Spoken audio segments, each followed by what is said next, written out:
Kuwait में Iran का drone हमला हुआ है। कुवैत के 2 बिजली प्लांट्स पर हमले हुए हैं। हमले के बाद दोनों प्लांट्स बंद करने पड़े हैं। ये हमले इतने घातक थे, इतने बड़े थे। कुवैत के 2 बिजली प्लांट्स पर हमला हुआ है। ये देखिए तस्वीरें आपके सामने।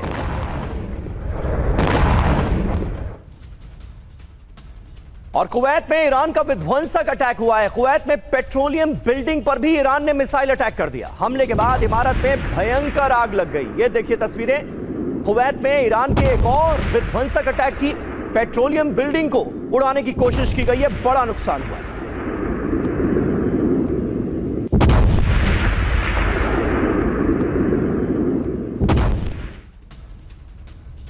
और वहीं कुवैत में गैस प्लांट पर हमले का एक और नया वीडियो सामने आया है। हमले के बाद प्लांट में लग गई भीषण आग। ईरान ने ड्रोन से गैस प्लांट पर हमला किया।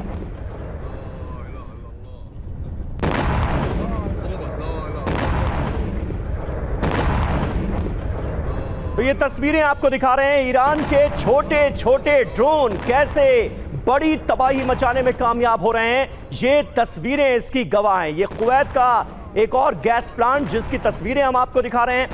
हमले के बाद भीषण आग लग गई और यह हमला भी एक छोटे से ड्रोन के जरिए अंजाम दिया गया।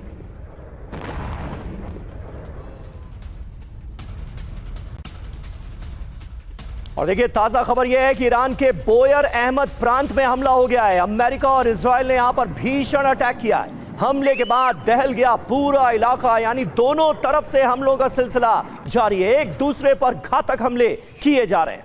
ये तस्वीरें आप देखिए।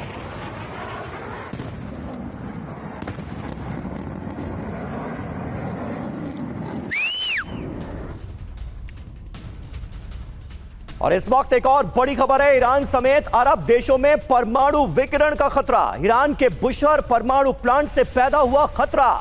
ईरानी विदेश मंत्री अब्बास अराक्ची का बयान। बुशहर से परमाणु रिसाव से खतरे में अरब देश भी हैं, ये कहा है अब्बास अराक्ची ने।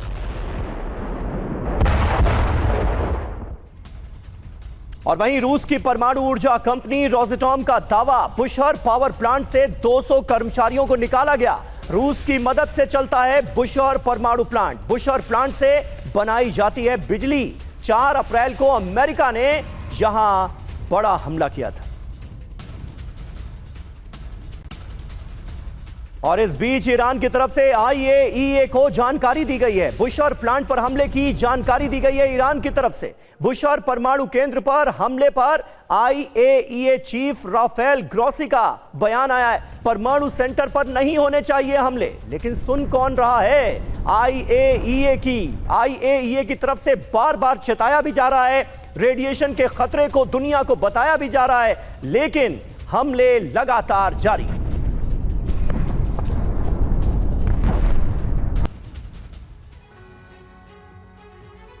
तो अब बात हो रही है अरब देशों में एटमी खतरे की। बुशहर परमाणु प्लांट पर कुल 4 हमले हुए हैं। प्लांट से परमाणु विकिरण का खतरा है।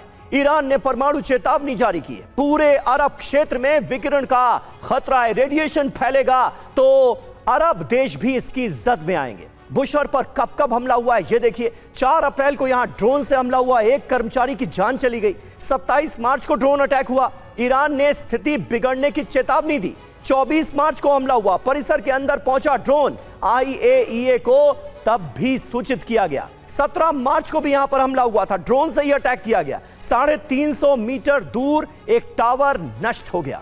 बुशहर सेंटर क्या है इसके बारे में भी जान लीजिए। ईरान का यह पहला परमाणु बिजली प्लांट है। ईरान की ऊर्जा जरूरतों का यह बहुत अहम हिस्सा माना जाता है। रूसी डिजाइन का VVER रिएक्टर यहां पर लगा है। सैन्य प्रोग्राम का यह हिस्सा नहीं है और उसके बावजूद भी डॉक्टर संदीप त्रिपाठी इस पर हमले लगातार हो रहे हैं, बार बार हो रहे हैं। वो परमाणु प्लांट जो कि रूस के सहयोग से चल रहा है, ईरान में चल रहा है, उस पर हमले के मायने क्या है, मतलब क्या है? क्या इस युद्ध का दायरा बढ़ाने की कोशिश हो रही है? देखिए समीर जी, युद्ध का दायरा तो जितना बढ़ सकता था, जितना बढ़ना चाहिए, वो सब कुछ हो चुका है। अब वो व्यक्ति जो कहता है कि back to the stone age लाना है मुझे ईरान को, उसको ये समझ नहीं आ रहा है कि आखिर Iran back to the stone age में आ भी नहीं पा रहा है। उसने कई चेतावनी दिया और हर चेतावनी उसकी जब फेल हो जा रही है।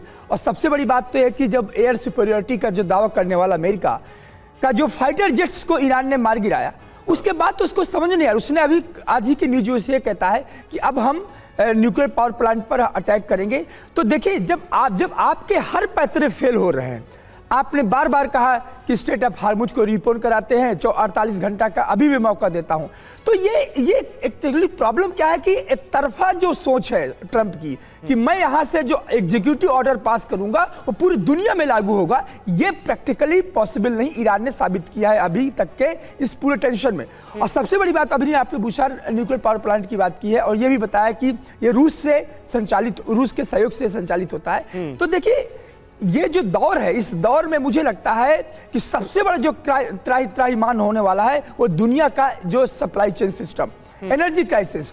और एनर्जी क्राइसिस में दोनों तरफ से अटैक हो रहे हैं। अभी आपने कुवैत को दिखाया, बहरीन को दिखाया, और जो एनर्जी इंफ्रास्ट्रक्चर जो तबाह हो रहे हैं, आने वाली मानवता, आने वाली पूरी दुनिया इसका जो परिणाम भुगतेगी। क्योंकि याद होगा कि 1973-79 में जब ऑयल एम्बार्गो लगा था, उस समय दुनिया चौंक कर गई थी, लेकिन वो पॉलिटिकल डिसीजन था। और यहाँ पर जो इंफ्रास्ट्रक्चर जो तबाह हो रहे हैं, आने वाले सदियों में भी उसको रिपेयर होने बहुत समय लगेगा। मुझे लगता है इस बौखलाहट, हार, अवसाद, अपनी जो बादशाहत का जो चरम था अमेरिका का, वो जो घटते हुए, टूटते हुए, और इसके बाद उसके जो एलाई बार बार उसको चैलेंज कर रहे हैं। मैं भी कल की बात बताऊं, मैक्रोन कह रहे थे कि आज भी अफगानिस्तान और लीबिया की जो हम वहां डिलीवरी नहीं कर पाए हैं। तो मुझे लगता है कि उसके एलाई खुद कह रहे हैं कि ये वक्त जो है, ये वक्त लड़ने का नहीं है, ये वक्त डिप्लोमेसी का है। अभी भी टाइम है कि टेबल पर आए। लेकिन वो शख्स कह रहा है